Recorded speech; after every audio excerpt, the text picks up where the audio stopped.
Porfirio Díaz se exilia en Francia luego de 31 años en el poder. El gobierno de Francisco I. Madero no cumple con las expectativas. Los revolucionarios se unen para vencer a Victoriano Huerta, pero una vez logrado este objetivo, sus diferencias los llevan a nuevos enfrentamientos. La nueva Constitución reconoce derechos sociales. El cambio de estafeta entre sonorenses, Obregón y Calles en la silla presidencial. Tensiones con las compañías petroleras obligan al presidente Cárdenas a declarar la expropiación. Les doy la bienvenida a la revista histórica Recorrido por el Pasado. Hoy hablaremos de los procesos más importantes que ocurrieron en nuestro país entre 1876 y 1940. Les saluda Alejandro Sevilla. Antes de iniciar, les recuerdo que debemos seguir practicando las medidas sanitarias, como el lavado de manos con agua y jabón al menos durante 20 segundos varias veces al día, el uso de cubrebocas y la sana distancia para controlar la propagación del COVID-19. Recuerden que cuidándonos también protegemos la salud de los demás. A lo largo de esta emisión contaremos con varias secciones, invitados y enviados espaciales, que como recordarán, se trata de corresponsales que tienen la capacidad de trasladarse a cualquier lugar y tiempo en el mundo. Juntos presentaremos a ustedes los sucesos políticos, sociales, económicos y culturales más importantes desde el porfiriato hasta el cardenismo. Así que acompáñenos y no se despeguen de sus pantallas. Vamos con mis compañeros, quienes se encargarán de brindarnos una síntesis informativa de este periodo. Gracias, Alejandro. Les saluda también Miguel Delgado. Estoy encantado de estar de nuevo con ustedes. Yo soy Antonio Blas y les envío un cordial saludo. Comenzamos con la síntesis informativa. Porfirio Díaz se exilia en Francia luego de 31 años en el poder. Durante su gobierno logró fortalecer la figura presidencial, centralizar el poder, conformar una red ferroviaria que comunicó al país, consolidar la paz y atraer la inversión extranjera. Al iniciar el siglo XX, tuvo que enfrentar nuevos retos. Las declaraciones de Porfirio Díaz al periodista James Krillman respecto a que el país estaba listo para la democracia y que él no se iba a postular nuevamente, exacerbó los ánimos cuando Díaz cambió de parecer e intentó reelegirse otra vez. El gobierno de don Porfirio, como se le llamaba cariñosa y algunas veces también despectivamente al presidente, llegó a su fin con el inicio de la lucha armada. Recordemos que la caída del gobierno de Díaz fue inminente cuando Francisco I. Madero publicó su libro La sucesión presidencial de 1910 e inició su campaña electoral, hasta que el presidente decidió encarcelarlo. Madero logró escapar a San Antonio, Texas, donde hizo público el Plan de San Luis, que convocaba a un levantamiento armado el 20 de noviembre de 1910. Además, en su tercer artículo, prometía regresar la tierra a los campesinos despojados, por lo que recibió el apoyo de personajes como Emiliano Zapata. Varios meses después del inicio de la lucha armada, el Ejército Federal fue derrotado en Ciudad Juárez por Francisco Villa y Pascual Orozco. Díaz renunció y finalmente partió a París. El gobierno de Francisco I. Madero no cumple con las expectativas. Madero fue elegido presidente el 6 de noviembre de 1911, tras las primeras elecciones democráticas del siglo XX. Sin embargo, las decisiones de su gobierno desconcertaron a opositores y aliados. Entre otras cosas, integró su gabinete con políticos porfiristas, pues al parecer buscaba lograr acuerdos y conciliaciones en medio de un clima de gran inconformidad. Por esta razón, Pascual Orozco y Emiliano Zapata se declararon en contra de Madero. Los zapatistas publicaron un plan. Sí, escucharon bien, otro plan. El Plan de Ayala, que exigía la posesión de agua y la entrega inmediata de tierras a los campesinos en el estado de Morelos. En respuesta, Madero envió al general Victoriano Huerta a reprimir a los rebeldes, quien aprovechó para ganarse la confianza del presidente y aumentar su poder. Más tarde, Huerta traicionó a Madero al unirse a una conspiración para derrocarlo. En febrero de 1913 tuvo lugar un golpe de Estado y fueron asesinados el presidente Madero y el vicepresidente José María Pino Suárez, durante el episodio conocido como la Decena Trágica. Los revolucionarios se unen para vencer a Victoriano Huerta, pero una vez logrado este objetivo, sus diferencias los llevan a nuevos enfrentamientos. Cabe señalar que Huerta fue nombrado presidente provisional y esto provocó la unión y lucha de los líderes revolucionarios en su contra, bajo el liderazgo de Venustiano Carranza, quien se nombró primer jefe del ejército constitucionalista. Sin embargo, la derrota de Huerta y su salida del país no terminó con el levantamiento armado, sino que dio paso a una nueva fase. Villa y Zapata se reunieron con otros líderes revolucionarios en la Convención de Aguascalientes y se oponían a Carranza, quien centraba sus demandas en el ámbito político, defendiendo el respeto a la Constitución. Sin embargo, tras 2 años de enfrentamientos, zapatistas y villistas fueron derrotados por las fuerzas carrancistas, comandadas por generales de gran talento como Álvaro Obregón. Una vez en el poder, Carranza convocó a un congreso plural para revisar la Constitución. La nueva Constitución reconoce derechos sociales. Al llamado de Carranza respondieron representantes de prácticamente todo el país. Sus posturas eran diversas y un gran número de ellos estaban a favor de integrar las demandas sociales de los campesinos y trabajadores. Como resultado de los intensos debates y jornadas de trabajo, en 1917 se promulgó una nueva Constitución. La Constitución de 1917 se consideró una de las más progresistas del mundo por la incorporación de garantías individuales y sociales, como los contenidos en el artículo 3 que estableció el derecho a la educación laica y gratuita, el artículo 27 que concedió el derecho a la propiedad de la tierra y los recursos naturales, el artículo 123 que establecía los derechos laborales. Increíble todo lo que aconteció en la Revolución Mexicana, ¿no creen? La Ciudad de México tiene un lugar dedicado a este importante proceso. Nos enlazaremos con nuestros enviados espaciales, Aida Montes de Oca y Hugo Robledo, quienes nos informan desde el Monumento a la Revolución. ¿Cómo están? Ustedes ya me conocen, soy el profesor Hugo Robledo. En esta ocasión me acompaña la maestra Aida Montes de Oca. Estamos en el Museo Nacional de Revolución. Este inmueble alguna vez se pensó sería la Asamblea Legislativa del gobierno de Porfirio Díaz. Maestra Aida, ¿cómo está? Muy bien, Hugo, ¿y tú cómo estás?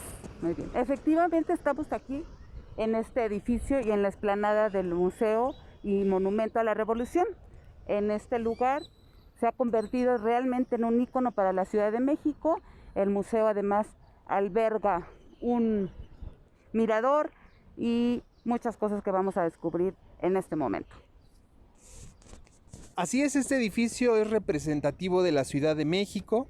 Se ubica en la conocida Plaza de la República de la Colonia Tabacalera, muy cerca del centro histórico de la ciudad. ¿Sabían que este edificio cuenta con un mirador que ofrece bellas panorámicas, como nos lo dijo la maestra Aida? Además, cuenta con un mausoleo donde descansan los restos de algunos caudillos de la Revolución, como son los de Francisco I. Madero, Francisco Villa, Venustiano Carranza, Plutarco Elías Calles y Lázaro Cárdenas. Así es, Hugo. También además tiene el museo una sala de exposición permanente, exposiciones temporales y exposiciones para artistas contemporáneos. En este monumento pues tiene una gran historia. Te cuento que Porfirio Díaz en 1897 lanzó una convocatoria internacional para construir, como bien habías dicho, la nueva sede de la Cámara de Diputados y Senadores, y este mismo edificio tendría que convertirse como en una muestra representativa para conmemorar la independencia de México. Lanzó esta convocatoria internacional, el ganador fue el arquitecto francés Émile Bernard y se basó en el Capitolio y en el Congreso de Budapest para la realización de este monumento. Así es, Aida, este monumento tuvo muchos problemas con su construcción, principalmente debido al tipo de suelo de la Ciudad de México, y súmale el estallido de la Revolución Mexicana. No vas a creerlo, pero la primera piedra del edificio se colocó el 23 de noviembre de 1910, tan solo 3 días después del inicio del movimiento revolucionario.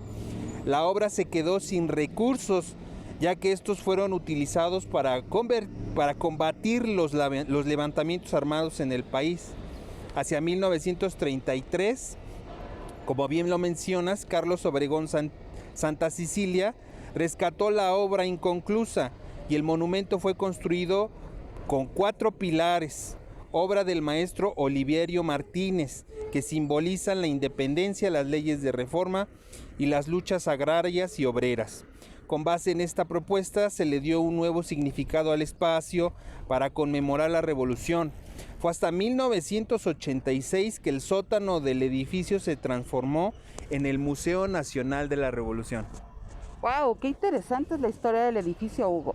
Pero ¿qué te parece si ahora vemos en qué consisten las salas del museo y qué nos ofrecen a los visitantes? Te platico que tienen 8 salas de exposición permanente, las cuales están estructuradas en orden temático y cronológico. Las salas son la consolidación del Estado mexicano, el porfiriato, la revolución democrática, la revolución política, la revolución popular, la guerra civil y la constitución, las bases del nuevo Estado mexicano y el cardenismo. Así es, Aida, las diversas salas resguardan diferentes objetos como documentos, fotografías, mapas, gráficas, facsímiles, audiograbaciones, videos y objetos. Se encuentran muchos de esos objetos a la vista, querida Aida. Así es, Hugo. Pues bueno, ¿qué te pareció la historia de este monumento y las colecciones que nos muestran de cómo fue que inició la Revolución Mexicana, cómo concluyó y todas estas maravillas que podemos visitar en la Ciudad de México? Toda la razón, Aida, tienes toda la razón. En estos momentos, a partir del 2000, que el museo sufrió una remodelación, se le integró una serie de fuentes que pues todo mundo puede venir a refrescarse en ellas. Y también, pues bueno, desafortunadamente ya se nos acabó el tiempo de esta cápsula, pero pues nos vemos para la próxima. Hay que despedirnos de nuestros compañeros. Hasta luego. Muchas gracias, Aida Montes de Oca y Hugo Robledo. Sin duda, el Monumento a la Revolución es una construcción imponente. Visiten, si es posible, su museo para saber más de la historia de nuestro país. También les invitamos a conocer los museos del lugar donde viven para ampliar sus aprendizajes. Verán que son muy interesantes. En otra información, una vez promulgada la Constitución, se desencadenaron una serie de eventos que marcaron el inicio del periodo postrevolucionario. ¿Por qué no nos hablas un poco al respecto, Antonio? El cambio de estafeta entre los generales sonorenses. Obregón y Calles ocupan la silla presidencial. La muerte de Venustiano Carranza fue consecuencia del levantamiento proclamado por el Plan de Agua Prieta. Plutarco Elías Calles, Adolfo de la Huerta y Álvaro Obregón se opusieron a Carranza cuando intentó designar a su sucesor.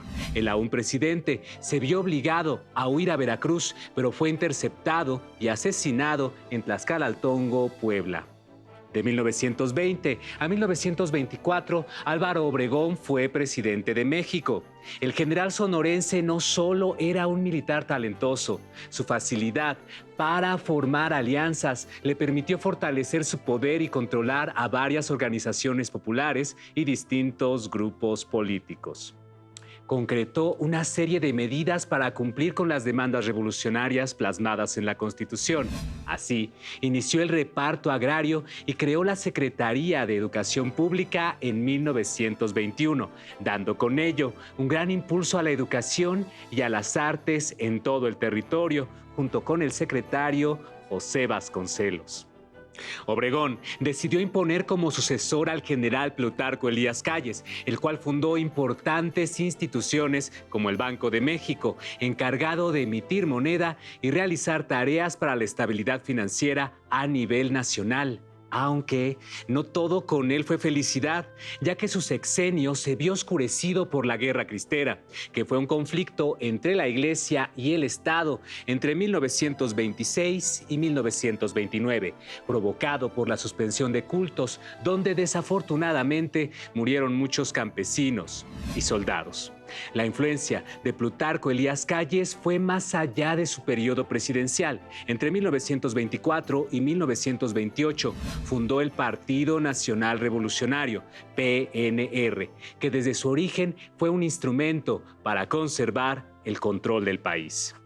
Obregón se reeligió al terminar el mandato de Calles, pero fue asesinado antes de entrar en funciones.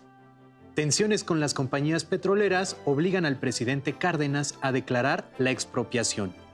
Los siguientes 6 años fueron conocidos como el Maximato, pues el expresidente Plutarco Elías, llamado el jefe máximo de la revolución, mantuvo el control político y 3 presidentes actuaron bajo su sombra: Emilio Portes Gil, Pascual Ortiz Rubio y Abelardo Rodríguez. En 1934, el general Lázaro Cárdenas, quien había sido gobernador de Michoacán, presidente del PNR y hombre de confianza de Calles, llegó a la presidencia de la República. Contra todo pronóstico, se desmarcó del jefe máximo e incluso lo exilió del país. Además, le cambió el nombre al partido que lo llevó a la presidencia, llamándolo ahora PRM, Partido de la Revolución Mexicana, e integrando al mismo tiempo organizaciones obreras y campesinas, que si bien serían controladas por el gobierno, también recibirían importantes apoyos.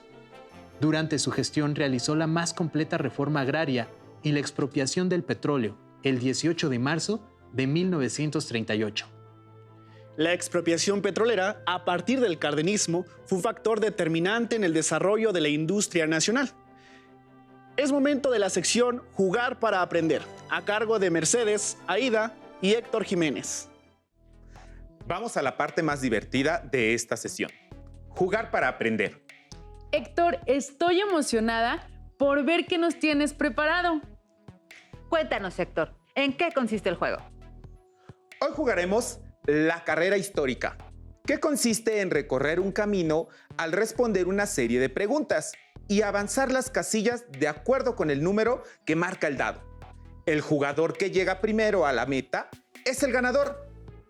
Para saber quién inicia, jugaremos un piedra, papel o tijeras. Piedra, papel o tijera. Muy bien, Aida. Por favor, elige una ficha. Me agrada la ficha azul. Me toca participar con Matilde Montoya. Compañeros, ¿sabían que Matilde Montoya vivió durante el periodo porfirista y se convirtió en la primera médica mexicana? Ahora es mi turno y elijo la ficha amarilla. Yo jugaré con la Adelita. ¿Sabían que es posible que el origen de este personaje tan importante durante la Revolución Mexicana se debe a una heroica enfermera llamada Adela Velarde Pérez? Ahora sí, manos a la obra. Tenemos un tablero con 30 casillas y 3 colores que corresponden a 3 temas que analizaremos durante la carrera. Color verde, Porfiriato. Color naranja, Revolución Mexicana. Y color azul, periodo postrevolucionario. Cuando su personaje se encuentre en cualquiera de los colores mencionados, las preguntas se harán sobre ese tema. Jugamos con un dado. Cada una tiene un turno. Lanza el dado y avanza siempre y cuando responda la pregunta de opción múltiple correctamente. Pero mucho ojo, jugadoras. Si responden incorrecto, la otra concursante tendrá la oportunidad de responder y avanzar el número de casillas marcado en el dado. Claro, si su respuesta es correcta. ¿Listas? Enciendan sus motores y comenzamos. ¡Ah! Cayó 5. 1, 2, 3, 4 y 5. Me toca el Porfiriato. La pregunta es la siguiente. Fue construido por el italiano Adamo Boari y el mexicano Gonzalo Garita en el año de 1902, por órdenes del presidente Porfirio Díaz. Comencé a funcionar hasta 1907. Mi principal función fue cubrir las necesidades de gran demanda que tenía el servicio postal mexicano. Me dicen que soy ecléctico, porque mi fachada e interiores no tienen un solo estilo arquitectónico y decorativo. Soy monumento artístico nacional desde 1987. ¿Quién soy? A. Palacio de las Bellas Artes. B. Palacio Postal o Quinta Casa de Correos. Y C. Palacio de Lecumberri. Ay, por las características que se mencionan y recordando que en algún momento lo visité con mis alumnos, la respuesta es el Palacio Postal. Perfecto, Aida. La respuesta es correcta. Hablamos del Palacio Postal y puedes avanzar 5 casillas. Yo no sabía que también el Palacio Postal se le conocía como la Quinta Casa de Correos. ¿Qué crees? Se le llama así Quinta Casa de Correos porque el Palacio Postal fue la quinta sede o inmueble que ocupó el Correo de México. Ahora, Mercedes, es tu turno.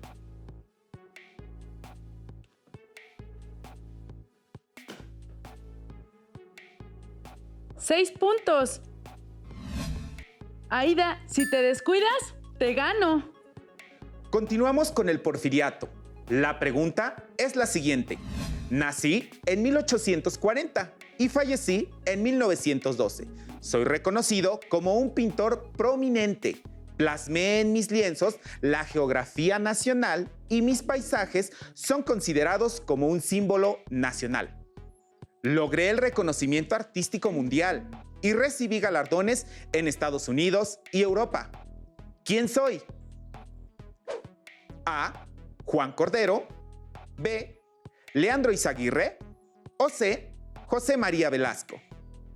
Yo creo que es José María Velasco, porque recuerdo que en la primaria existía un libro de texto gratuito de geografía que traía una pintura de un ferrocarril y un bonito paisaje del Valle de México. Y él era el autor. Muy bien. Tu respuesta, efectivamente. Hablamos del pintor José María Velasco. No olviden que José María Velasco no solo destacó en la pintura, también fue arquitecto, antropólogo, botánico, geólogo, paleontólogo y estudió la fauna marina, toda una proeza del ámbito cultural y artístico de México.